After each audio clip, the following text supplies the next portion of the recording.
আমরা সাবধান করছি, পেছন দিক দিয়ে যদি কেউ ক্ষমতা আসতে চায়, বাংলাদেশের ফেসিবাদের যে পরিণতি হয়েছিল তার চাইতে খারাপ পরিণতি আপনাদের হবে। 400 গজের মধ্যে নাকি ক্যামেরা নিয়ে যাওয়া যাবে না। আর ভাই, এটা কি গুপ্তধন নাকি? কেউ যদি এই ভোট কেন্দ্র দখলের চেষ্টা করে, কেউ যদি কারচুপি করার চেষ্টা করে, বাংলাদেশে আবার চড়াই নেমে আসবে। কথা বলতে এসেছি, গত ফেসিবাদী আমলে যিনি সবচেয়ে বেশি জুলুমের শিকার হয়েছে, যখন বাংলাদেশে শাহবাগ কায়েম করার মাধ্যমে এদেশের আলেম ওলামাদেরকে হত্যাযোগ্য করে রাখা হয়েছিল, সেই সময় আল্লামা মামুনুল হক বাংলার জমিনে আধিপত্যবাদের বিরুদ্ধে, আগ্রাসনের বিরুদ্ধে সাপ্লাই তিনি যে গণজাগরণের ডাক দিয়েছিল, সেই গণজাগরণের ভিত্তি করে আজকে আমাদের আজাদী এসেছে। আমরা আমার হে মজলুম ভাইকে আগামী 12 ফেব্রুয়ারি বেলার বিপ্লবের মাধ্যমে কি বিজয় করতে পারবো ইনশাআল্লাহ।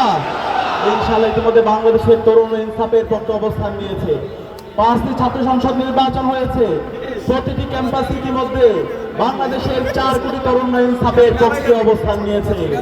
আগামী 12 ফেব্রুয়ারি যে নির্বাচন হবে, সেই নির্বাচনে ঐক্যবদ্ধ বাংলাদেশের পক্ষে, রিকশার পক্ষে গণজোয়ার হবে ইনশাআল্লাহ। আমরা একই সাথে বলতে চাই, আজকে এই গণজোয়ারে ভীত হয়ে একটা পক্ষ পিছন দিক দিয়ে ক্ষমতা আসার চেষ্টা করছে। আমরা সাবধান করছি, পেছন দিক দিয়ে যদি কেউ ক্ষমতা আসতে চায়, ইলেকশন ইঞ্জিনিয়ারিং করে কেউ যদি ক্ষমতা আসতে চায়, বাংলাদেশের ফেসিবাদের যে পরিণতি হয়েছিল তার চাইতে খারাপ পরিণতি আপনাদের হবে। নির্বাচন কমিশন, আমরা আপনাদেরকে সতর্ক করছি, গতকালকে যে প্রজ্ঞাপন দিয়েছেন সেটা বাতিল করেন। 400 গজের মধ্যে নাকি ক্যামেরা নিয়ে যাওয়া যাবে না। আর ভাই, এটা কি গুপ্তধন নাকি? দ্রুত সময়ের মধ্যে এই অগণতান্ত্রিক এবং স্বৈরতান্ত্রিক সিদ্ধান্ত বাতিল করতে হবে। আমরা সবাই নির্বাচন নিয়ে আমরা সেন্টারে যাব, ছবি তুলবো, ঈদের মতো আনন্দ করবো। আমরা কি পারবো? আমরা যারা 4 কোটি তরুণরা আছি, প্রত্যেক তরুণকে ওয়াচডগের ভূমিকা পালন করতে হবে। কেউ যদি এই কেন্দ্র দখল করার চেষ্টা করে, কেউ যদি এই ভোট কেন্দ্র দখলের চেষ্টা করে, কেউ যদি কারচুপি করার চেষ্টা করে, বাংলাদেশে আবার চড়াই নেমে আসবে। সুতরাং তরুণদেরকে বলবো, আমরা ঐক্যবদ্ধ আছি। জুলাই প্রজন্মকে বলবো, আবার ঐক্যবদ্ধ হতে হবে, প্রতিটি কেন্দ্র পাহারা দিতে হবে। আমরা কি পারবো ইনশাআল্লাহ?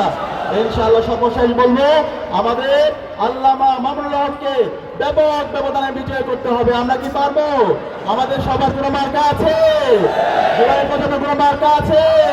আল্লামা মামুনুল হকের কোনো মার্কা আছে? ডাক্তার শফিকুর রহমানের কোনো মার্কা আছে? নাহিদ ইসলামের কোনো মার্কা আছে?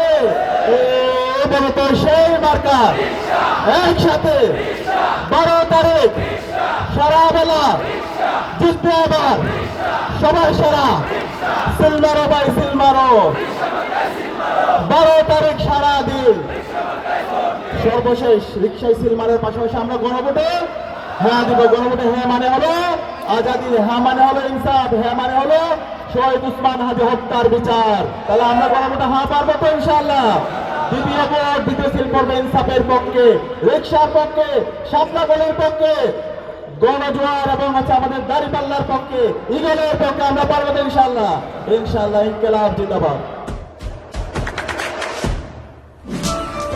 দেশে দেশে সবার সাথে দ্য নিউজ।